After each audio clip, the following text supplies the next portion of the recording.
This is a story titled Piquant. It was written many, many moons ago, and today I am here to share this story with you. Come on in, relax, and let's enjoy. "You're leaving me?" I asked as I stared at the packed suitcase on the ground. It wasn't hard to tell that he was leaving. It was going to happen sooner or later because our marriage had come to a point where nothing was going to change. He wasn't happy, I was bitter. Things were no longer the same. The question was, who would be the brave soul to leave first? I guess that left me as the coward to face things since I couldn't get up to go. My husband of 15 years stared at the ground, Jake Feller. The man who used to make my toes curl just by looking at me was now a faint memory of what used to be. The soft brown curls of his hair that used to be in my fingers were now thinning out, and he wasn't even 40 yet. The truth was in his blue eyes, which at the moment were cast down on the ground. I could see the sparkle of his ring against the soft bedroom light. It tugged at my heart knowing it was just there as a prop. It had no real meaning. "You know it was coming," he whispered softly. I couldn't have agreed more, but it still hurt. Whoever said it wouldn't hurt was a very shitty liar. No matter if the marriage was beginning to cool down, or if it was still full of love, the end still hurt. "Jake, I think you and I both know that this day was going to come. But I guess I wasn't prepared, really. I didn't think it would still hurt this much." "Yeah, I'm not going to argue with you on that. I'd been contemplating how to break it to you. Honestly, I wasn't sure how you would take it. I know it hurts no matter how it ends or begins. It would be a lie if I said I wasn't hurting myself." I let myself breathe a little when I heard that. I walked over and ran my hand over the suitcase he'd packed. I finally let out the breath I held and reached out a shaking hand to him. It took him a moment before he accepted my hand, but when he did take it, I also saw that his hand was shaking. We held each other like that for a while, and then let go. "I've had a good life with you, Jake. I won't lie about that. You helped shape me into a better person.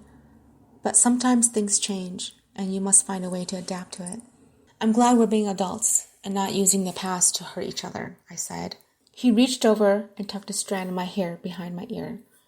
"You know you never could keep that tucked away." I smiled. "That's why I had you to do it for me." Although his eyes smiled at me, his lips were tight. "Peyton, I still love you. I do. It's just not the same way it was when we got together. Somewhere along the line, we drifted away because instead of growing together, we grew apart. I'm sure it's as much my fault as it is yours. We just didn't hold on like we promised we would. It happens." I nodded, as if it explained everything well enough to let it go. He picked up the suitcase and walked out, but stopped at the door. He turned back around to look at me. "I'll send word on where I go. If you ever need me in any way, just contact me and I'll be here." I shrugged. "I'll be fine." Don't do that," he said. "Don't try to be brave when you're shattering on the inside. I know you well enough by now, Peyton, that you're cursing me silently, and I'm okay with that. But I need to know that if you need me, you'll call me. I can't bear the thought of you suffering alone." I nodded, but then the tears came. I wasn't expecting them because I had been predicting this scene in my head, but they came because I wasn't built of stone. Jake swore, dropped his suitcase, and ran to me. He pulled me into his arms and held me. The comfort of it made me sob, and I pushed him away. When he tried to reach for me again, I shook my head and stepped out of reach. No, just go, Jake. Don't make this harder for me. You're packed and ready. Just go. Let's not drag out this moment. I promise you that I'll be fine. Yes, I'll probably cry and curse you for days, maybe even weeks, but I'll survive. I won't let you own me forever. Your memory will be gone when I find a new man," I said. He ran a hand through his hair.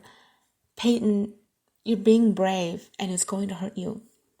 "Yes, but I'd rather be brave than be a coward and stick it out with this failure of a marriage that you and I have. So just leave, In fact, don't even leave your information for me. Don't give it to me. Just go. Peyton, go. Seriously. Go before I kick you out. He took a deep breath and walked to pick up his suitcase. He looked at me once and then left. I heard the front door open and close. And then when the car started up and drove off, I sank to the ground and bawled out my heart. A week later, my mother found me in my PJs parading around the house. She wasn't excited to hear that I had spent a week eating chocolates and drinking beer. She reminded me again how I had once weighed over 200 pounds.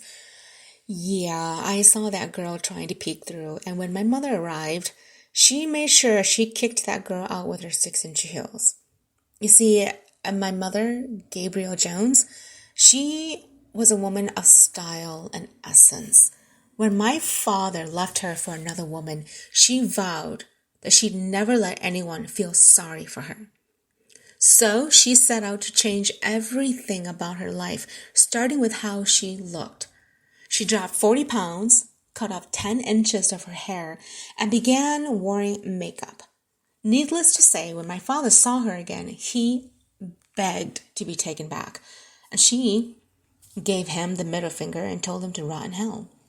So, of course, when she saw me roaming around the house and I didn't bother to clean for weeks, eating junk food and failing to keep my hygiene clean, she went haywire. She threatened to strip me and clean me like she had done when I was an infant. You better believe that got me up and going. My mother wasn't a joker. She meant what she said, and she did what she was going to say. Never have I ever tried to go against her word. It always ended up with me in tears and her nodding her head. Do you think he would regret leaving you if he were to see you like this? She asked after I had showered.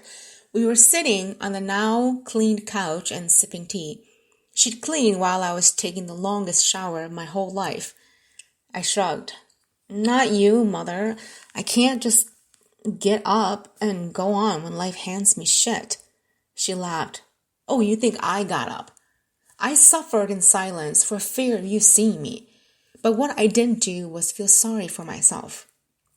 And that's what you're doing right now, Peyton. Stop feeling sorry for yourself. It's not your fault that he can't love you. You are a great woman. He just decided he wanted something lesser in value. I looked up at her and sighed deeply. How is it that she was able to see right through to my soul?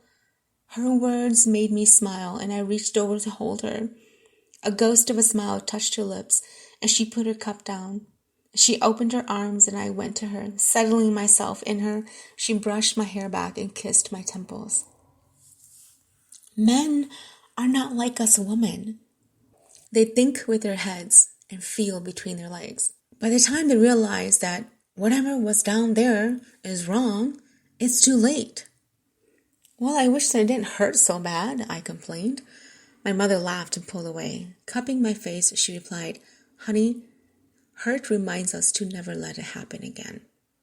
Hurt is there to never let us forget that if you continue to follow the same path, it will never fully heal. Let it consume you once, and then shut the damn door. I smiled. Thank you. I needed to hear that today.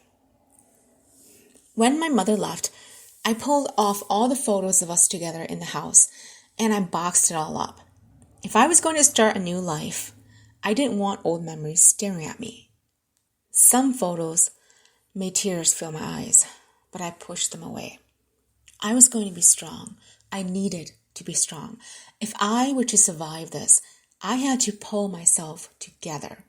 I boxed them all up and labeled it toxic. I placed it in the basement, the farthest corner of the room where I knew I would never visit. And then I walked up the stairs and I slammed the damn door just like my mother said. When I woke the following morning, I decided to do something I had been promising myself to do, but never had the chance to. I decided it was time for me to spend it on the beach, far away from society where no one would be able to bother me.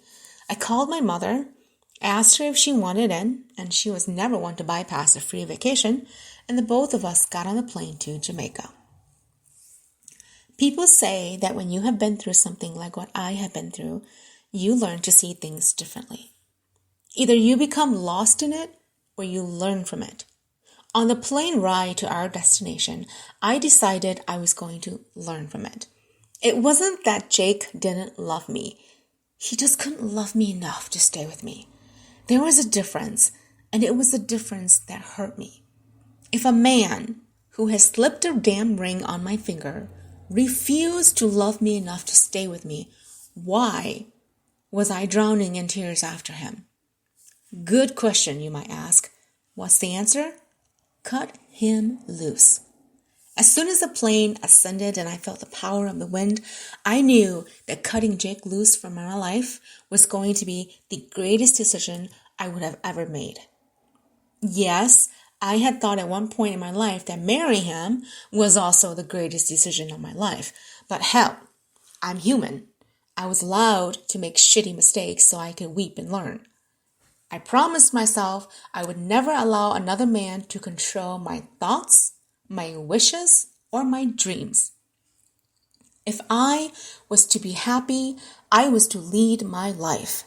I was to drive the car and know exactly at all times where I was going to go. I was ready for a change. Jake wasn't the last man I would love, although he would be the last man to hurt me. The bungalow we rented out was perfect. It was right by the ocean where the waves rolled in early in the morning. The sun peeked through the curtains and the breeze blew in its breath at night. It was the most perfect getaway. In the mornings, my mother and I shared breakfast by the terrace and walked along the beach. We would spend the evenings dancing and eating lobster. By the end of the first week, I had already forgotten about Jake and what was going to be at home waiting for me. I was having too much fun to remember the sadness that consumed me in the failure of my marriage. But everything was about to change, and I had no idea just how much. The days started off as normal as could be. My mother had left a note saying she had gone to the local market to look for antique necklaces and for me to go on about with breakfast. After I devoured some fruits, I dug into my suitcase for my swimsuit. Halfway through digging, I decided to take a walk on the wild side and wear a bikini from my mother's luggage. When I went through her things, my mouth dropped open. This woman, my mother, had items that made my skin blush and wanted me to crawl into a hole and die. There was a beautiful two-piece bikini in a coral color that had small strings to keep the bottom attached. The top part was twisted and some small brown beads decorated it. I stripped and wore it. The water was warm as I walked along the beach. I was too self-conscious to be among the public, so I walked on the privacy of the land that my mother and I rented. It was quiet as I bent down to pick up a few rocks for my collection. The sun was warm, and I lay down on the beach to catch some tan. Unfortunately, I fell asleep, and when I woke hours later, there was a stranger staring at me. I freaked and stood up so fast that my head knocked his chin. Only then did I get a chance to take a good look at him, and boy, he was beyond the definition of handsome. He had golden skin that glowed in the kiss of the sunlight. His black hair was longer than most men and lay dark and thick among his head, but his eyes, his chocolate eyes that melted into mine, made my heart skip a beat. My body came alive with hunger as a smile spread across his face. I drank in the sight of him wearing only a pair of black shorts, and my breath came out uneven. "Good afternoon," he said with a thick English accent. "Oh, shit, I'm as good as dead. Add to his accent his succulent body and his perfect eyes. I'm sold."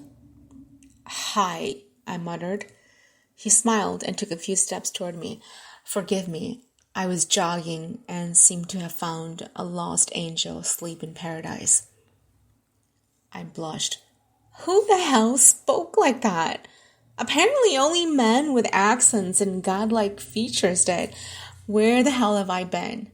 With the wrong man for 15 years, that's where. He continued to stare at me, and I suddenly realized I hadn't responded. My brain seemed to mumble with different random words, and I felt as if all my years in school did me no good because I couldn't find a single vocabulary to say except hi. I mentally kicked myself in the head. Did I just repeat the same word? He didn't seem bothered by it. He laughed and moved even closer to me, and suddenly he reached out and took my hand, placing it in his. It seems you're embarrassed by my flattery. How rude of me to be so blunt. But you must forgive me, for the moment I saw you, all manner in me disappeared, and all I wanted was to seek your company. Tell me, is there a gentleman who is lucky enough to call you his, or will I get the pleasure of doing so? My insides turned to mush, and I felt my cheeks get hotter. I am, by all means, yours, I whispered. His dark eyes turned misty, and a smile formed. Mine. Isn't it provocative how that single term can be? I pulled my hand away from his and tucked the strand of my hair behind my ear. And you are? He smiled and straightened. Forgive me for my rudeness. I'm Garrison Ford Remington. I almost swallowed my tongue. His name was as seductive as he was. I felt almost embarrassed to tell him my name. It seemed so plain. Peyton Jones. Garrison's eyes sparkled, and he took my hand, lifting it to his lips, and left a kiss on my knuckles. And then he looked up at me and smiled gently. I am honored to make your acquaintance, Miss Jones. Would it be too bold to ask of you to join me for dinner tonight? I let out a chuckle, and when I tried to pull my hand away, he tightened his grip. The smile on my lips died as he pulled me closer to him. My heart began to pound, and I felt my legs begin to feel numb. All sense in the world was lost as he stared deep into my eyes. His eyes were inviting and intoxicating as he drew me in. And when we were so close that not even air could squeeze between us, he let out a shaky breath. I beg your pardon, Miss Jones. Usually I am quite pulled together. I am never out of my game when it comes to anyone, but you have bewitched me. One look into your eyes, and I'm drawn to you like you're the breath coming out from within my soul. Is it possible that I have met what most have dreamt of meeting? Is it possible that I've stumbled upon the woman who will share eternity with me? He was beginning to scare me. I jerked my hand free and began walking backward. I am busy tonight. I'm sorry. I heard him call my name as I ran, but I didn't look back. A little after 7, my mother returned with an armload of shopping bags. I had washed her bikini and tucked it back where I found it. I wasn't going to mention it to her at all. I was going to die with that secret. No one would know, and that steamy stranger had no one to tell. And even if he did, I would just be a story that he shared from circle to circle. My mother had really outdone herself. She practically bought the entire island, it seemed, because whatever I wanted or needed, she pulled out of her bags. I laughed as she modeled some of the craziest things she bought, but she was having so much fun, and I wasn't about to ruin it for her. The doorbell rang, and she hurried to open it. She must have ordered room service because I wasn't expecting anyone at this hour, but the voice at the door stopped me from moving. I could hear my mother's giggles, and then his voice came closer. She'd invited the man in. Peyton, you didn't tell me you had invited a guest over for dinner, my mother said. I stood up, shocked and angry. I didn't, he smiled. I apologize. She's right. She didn't. I wanted to come in, so I lied. You see, I met Peyton this afternoon and wanted to take her out to dinner. My mother's eyes lit up like fireworks. Oh my gosh, that's a wonderful idea. You stay here and I'll help her get dressed. Before I could argue, my mother dragged my arm into our room and shut the door. She turned around and planted her hands on her hips. Spill it, Missy. What have you been doing? I rolled my eyes. It was a stupid mistake. What was? I flopped on the bed and covered my head with my hands. Wearing your damn bikini. My mother pondered, and then she laughed. You wore my bikini? The coral one? I nodded. and what happened? I stuck my hand toward the door. That happened. He came on to me and started reciting goddamn poetry. He likes the bikini, not me. She laughed harder. Goodness, Peyton, the man likes you. Even if you weren't wearing the bikini, he'd have come on to you. Don't let Jake leaving make you forget how beautiful you are. You're an attractive woman, and there is a very attractive man out there waiting to take you out to dinner. Now, I suggest you don't keep him waiting and get dressed. I brought something along in case you got lucky. I stood up so fast I slipped on the blanket. You did what? My mother walked to her suitcase, unzipped it, and pulled out a red dress. She handed it to me with a very serious tone and said, Go do some damage. She left so quickly that I wasn't even able to think of a lie to cover myself. I was now going on a date, wearing a dress from my mother. I decided it couldn't hurt, but then that thought changed suddenly when I tried on the dress. Shit, I was in trouble. There she is, my mother said as I entered the living room again. I felt naked as I saw Garrison's lips form a smile. The dress, if it was even legally called a dress, came to the middle of my thigh and was so tight on me I couldn't even breathe. The cleavage was so low that the swell in my breasts was showing. This was so not me. You look beautiful, Garrison said. Thanks, I whispered as I shot my mother an evil glare. She simply smiled. Garrison took my mother's hand and kissed her knuckles lightly. Mrs. Jones, we shall be taking our leave now. I promise that I will take the best care of Peyton and have her home no later than midnight, safe and sound. My mother smiled. You go and have fun. He offered me his arm, and I took it. As my mother wished us good luck, I turned around and stuck my tongue out at her. She rolled her eyes. The moment we made it outside, I released my hand from his hold, and he turned me around and tried to pull me closer, but I kept the distance. I hope you are not upset by me showing up like this. You didn't give me a chance to explain how I truly felt, he said. I laughed at him. I think you made yourself quite clear. Look, I want you to know that I am not interested in beginning any sort of affair with you. Lord knows you're extremely handsome and you're way out of my league, but let's just get this dinner over with so I can return home and change into something I'm more comfortable in. He looked at me from head to toe. But you look comfortable the way you are. Trust me, this is not how I venture out. Well, how do you venture out? I'd like to know. I watched as his eyes sparkled, and then a smile graced his face. I shook my head. You're not letting me off the hook, are you? I beg your pardon, but I don't think it's me you need to worry about. I'm sure your mother had another story brewing in her mind when she shoved that dress on you. I couldn't believe my ears. Wait, how did she know this dress belonged to my mother? Laughing, he replied, Peyton, unless the man is blind, your mother truly appears to be the one who would sport something like that, not you.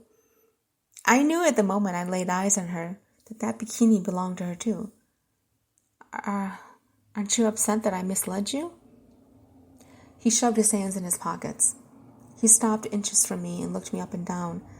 The heart rate ran up, the sweaty palms appeared, and the goddamn toe curling wouldn't stop.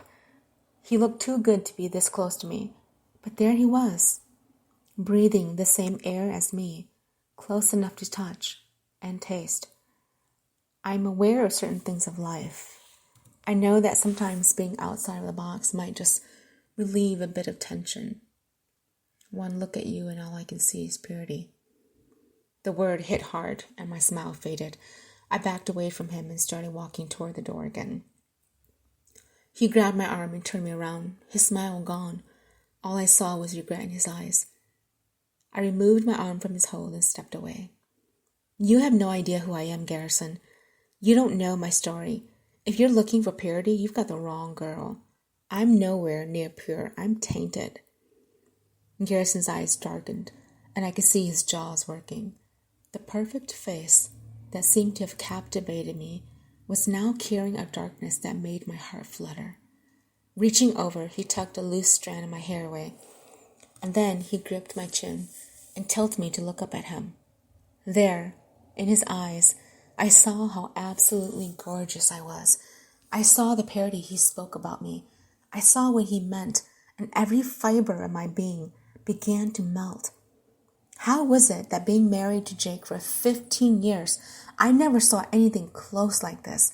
And here comes a stranger now who spoke of words in poetry settings and rambled on about endless love, and in his eyes, I saw who I wanted him to see, the real me, the truth about me, and the girl I was so yearning to let go. Peyton, I won't pretend that my heart doesn't flutter when you're near me. From the moment I saw you, I knew right away that you were special. You had to be, in order to make me yearn for you the way I do. You see, I hardly chase after a woman. The women usually come to me. I can't help it. It's the way the world has always worked for me. But with you, I find that I'm doing the chasing, and it's a thrill. I've never felt this rush before, and it's making me understand what being a man is all about. I see you, and all I want is to enclose you with these arms so no one can touch you. Tears filled my eyes and I turned away. I felt stupid for crying on a first date. Wait, does it count as a first date if you haven't really made it away from the house yet? Oh, good Lord, help me. Peyton, Garrison whispered. I wiped my eyes and cleared my throat. Please don't pity me. The worst thing in the world is someone pitying me. I wouldn't ever think that of you. What I want is a chance to discover you, the real you. Will you allow me that? Jake had hurt me when he let me go. He was my husband, the one man who was allowed to come close to me, to love me. Yet he didn't. And now here stood a stranger who wanted to know me. Was I brave enough to tread on undiscovered territory? The devil in me was already popping champagne bottles and celebrating while the princess in me locked herself behind iron bars. But if I locked myself behind iron bars, how would my prince ever find me? And if he did, how long would it take? Bracing myself, I took a step forward and extended my hand to him. Thank you for listening. Catch part 2 in the next episode.